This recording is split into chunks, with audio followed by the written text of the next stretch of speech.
Hi, Jamie. Hey, how you doing? Thank you so much for stopping. Like, I know you don't need to do this, so we appreciate you. Man, I do need to do this. You kidding me? I need to do all this. So I'm new to LA, fairly new, and word is that you From New York.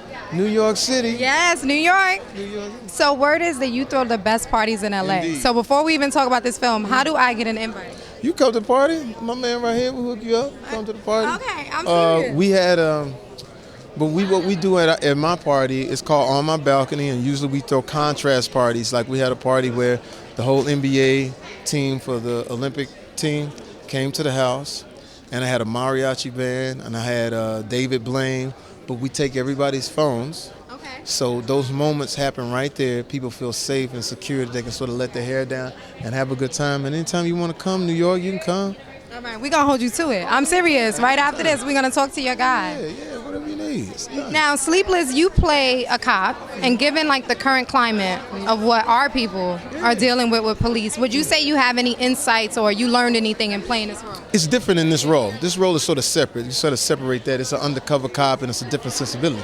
As far as what we're dealing with, it's got to be a moment to where we start to come together, because it's out of control. Like and what I tell people all the time, I can't unsee things.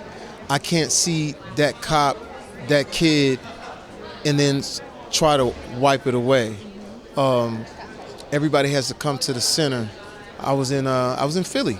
The mayor at the time said, how do I enrich the relationship between my police officers and the community? And when I went into the community, I was hearing all of these things. And I said, hey, listen, you know what I think you should do? You should get a white cop and a little black kid, a group of them, like from 8 to 10 years old, have them throw a picnic in the hood so that kid can see the cop in a different light. Because every time we think about a cop, I mean, even me, you get scared. So let's alleviate that, because there are great cops that I know. But then those bad cops spoil the vision of what those great cops do. Because what I was explaining to my police friends, I said, listen, I'm not saying you the one. Yeah. But what I'm saying is, when they do that and you don't say, hey, Speak up, you're the you don't say, issue. yeah, you become like if a football team is playing and the Rams is playing, and the free safety has an infraction, Yeah. they don't just penalize the free safety, they penalize the That's team. right. So if the person on your team is causing you a problem, because it's a new way of governing now. Since the iPhone, we all have to change everything. So since that phone shows the ugliness of what a situation could be, how do we address that? How do you come to Black Lives Matter? How do you come to people who maybe not even be involved with Black Lives Matter, but just want to know, what can we do? What do I tell my kid now? What do I tell my son? And then what I'll tell you too is this. I said, when we look on the internet, when we look at social media, that drives the narrative even more. So that's why we got to get in front of it. Because if a white cop is looking at what he sees on the internet and he sees black folk mad at him, now he's pent up. Same It's token. all anger. We need more love. Yeah. Same time, black guys, he's looking at. So by the time they run at each other, what happened? It's a powder keg. So we have to address it. We can't bury our heads in the sand. And what we need to do, as far as media is concerned, we need to have more responsible media, where they don't do a show where they say, we have so-and-so from the left, so-and-so from the right. We don't never get anything done. We need to find the police officers that have that compassion, that can see, like, okay, yeah, man, I see it. I get it. And most black people, like me, 2 words make me feel cool: my bad. Yes. So if there is a metaphorical my bad, we're gonna fix it.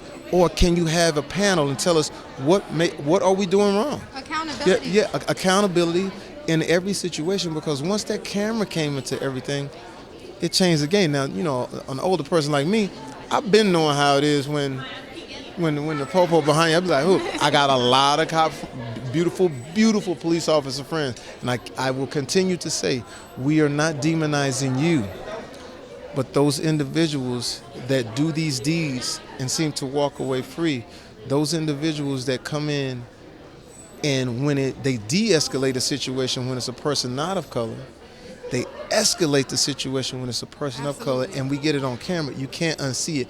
It's not saying that we don't appreciate every single thing. I appreciate a police officer and any person in our military. I got a million friends. The only thing is, like, how do we how do we close that? I said, because it becomes so disheartening to watch it. It takes you out. It takes you out of places, you know. So anyway. Yes. Sleepless. Yes. Sleepless. 13th. Sleepless. Yeah. So that was Jamie Foxx. There you have it. Sleepless, red carpet premiere. Watch all the footage with the cast and Jamie Foxx himself tonight. Fabulous.